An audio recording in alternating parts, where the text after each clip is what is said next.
नमस्कार, मैं डॉक्टर ममता कोठीवाला, नाक कान गला रोग विशेषज्ञ, रूंगटा अस्पताल, मालवीय नगर से। सर्दियां आ चुकी हैं तो आज हम सब लोग बात करेंगे ENT related common problems in winter. शुरुआत में नाक से शुरू करते हैं। सर्दियों में जो एनवायरनमेंट होता है वो बहुत ही ड्राई हो जाता है, जिससे हमारे नाक की म्यूकोज़ा भी ड्राई होती है, जो नॉर्मली विभिन्न प्रकार के वायरल इन्फेक्शन से प्रिवेंट करती है। तो सर्दियां आते ही वो नहीं हो पाता और हमें इन्फेक्शन बहुत जल्दी होते हैं, वायरल इन्फेक्शन, जिसकी वजह से जो कंप्लेंट्स होती हैं जैसे नाक बहना, नाक बंद होना, छींके आना, सूखी खांसी चलना, इन समस्याओं का हमें सामना करना पड़ता है। इससे मरीजों को जिनको लंबे समय से साइनस इन्फेक्शंस हो रहे होते हैं उनमें भी बढ़ावा मिलता है, वो उन कंप्लेंट्स में बढ़ जाते हैं। सिर दर्द, चेहरे पे सुनपन आना, ये समस्याएं भी बढ़ जाती हैं। ड्राई म्यूकोज़ा से एक ब्लीडिंग का खतरा भी आता है और ये कॉमन समस्या है बच्चों में और वृद्ध अवस्था वाले मरीजों में बहुत ज़्यादा देखी जाती है, जो बार बार नाक से नक्सीर आना, जिसको बोला जाता है कि ये सर्दियों में बढ़ जाता है। इसके अलावा मरीज कंप्लेन करते हैं कि जैसे ही ठंडी हवा नाक में लगती है पानी तुरंत बहने लगता है। इसको वैसोमोटर राइनाइटिस बोलते हैं। ये भी सर्दियों आते ही इसका भी कंप्लेंट्स ज़्यादा हो जाती हैं।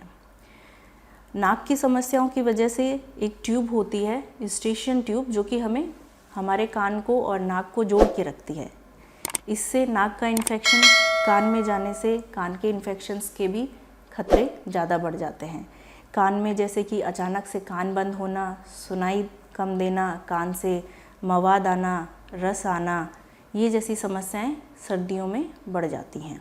अचानक से कंप्लेन करते हैं कि बिल्कुल सुनाई नहीं दे रहा है, कान भारी हो रहा है, बीच बीच में पहले सर्दी जुकाम लगी थी, उसके बाद से आज मवाद आ रही है, कान में दर्द होना, ये सब नाक के इन्फेक्शंस जब कान में आते हैं, पर्दे के पीछे पानी इकट्ठा होता है, फिर उसके बाद ये इन्फेक्शंस की वजह से कान में समस्याएं आती हैं। इसके अलावा कान में वैक्स की समस्याएं भी विंटर्स में, सर्दियों में बढ़ जाती हैं, क्योंकि ड्राई होता है एटमॉस्फेयर, तो उसकी वजह से वैक्स भी बहुत ड्राई होता है और उसकी वजह से अचानक कान बंद होकर सुनाई देना कम हो जाता है। ये वृद्ध पेशेंट्स में और बच्चों में काफ़ी ज़्यादा देखा जाता है। इसके अलावा कुछ समस्याएं जैसे गले खराश, गले में टॉन्सिल्स की इन्फेक्शंस, ये वायरल इन्फेक्शंस क्योंकि सर्दियों में ज़्यादा होते हैं तो उससे ये भी बढ़ जाते हैं। गले में दर्द होना, बुखार आना, खाने पीने में दिक्कत होना, ये समस्याएं बढ़ती हैं गले में। बच्चों में अगर हम बात करें विशेषकर कि बच्चों में सर्दियों में किन समस्याओं में बढ़ावा मिलता है ईएनटी रिलेटेड, उसमें ASOM, जिसमें एक्यूट सुपरेटिव ओटाइटिस मीडिया, कान की समस्या जिसमें बच्चे के कान से मवाद आना, कान से सुनाई कम देना, ये होता है। नाक से पानी आना, नाक में एलर्जीज़ होना, और एक बहुत कॉमन समस्या होता है एडिनॉइड का बढ़ना। नाक के पिछले हिस्से में एक मांस होता है जिसको हम एडिनॉइड बोलते हैं। इससे सर्दियों में इसका मांस बढ़ने की वजह से बच्चा सांस नहीं ले पाता है, मुंह से सांस लेता है या खर्राटे लेता है, ये बहुत कॉमन मिलता है। बच्चों में टॉन्सिल्स के इन्फेक्शंस बहुत कॉमन मिलते हैं सर्दियों में। जानते हैं कि सर्दियों में हम कैसे इन इन्फेक्शंस को कम करें। सर्दियां आ गई हैं, ज़्यादातर हम इंडोर में रहते हैं, बाहर कम निकलते हैं, एक हीटर चला के रहते हैं, तो उससे आसपास की जो हवा होती है वो ड्राई रहती है, वायरल इन्फेक्शंस बढ़ते हैं, एलर्जीज़ बढ़ती हैं। तो हमें सबसे पहले ये करना है कि हमें फ़िज़िकल एक्टिविटी हमारी पूरी अच्छे से रखनी है, इसका हमें ध्यान देना है।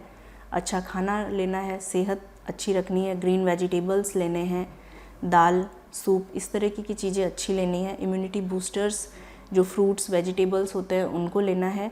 हमें साफ़ सफाई का ध्यान रखना है, जिससे जो एलर्जीज़ वाली, जो इंडोर एलर्जीज़ की जो समस्याएँ होती हैं वो कम हों। इसके साथ ही मौसम के अनुसार कपड़े पहनें, जिससे नाक की समस्याएं, टॉन्सिल्स की समस्याएं ये कम हों। इसीलिए ईएनटी रिलेटेड जो भी समस्याएं हैं जो आप सर्दियों में जिनको फेस कर रहे हैं, इनके अगर आपको लक्षण 2 से 3 दिन से ज़्यादा हैं तो तुरंत ही अपने ईएनटी स्पेशलिस्ट को दिखा के इनका इलाज करवाएं। रूंगटा अस्पताल में ईएनटी रिलेटेड सारे ट्रीटमेंट, सारी सुविधाएं, सारी सर्जरियां सब यहाँ पे उपलब्ध हैं। धन्यवाद।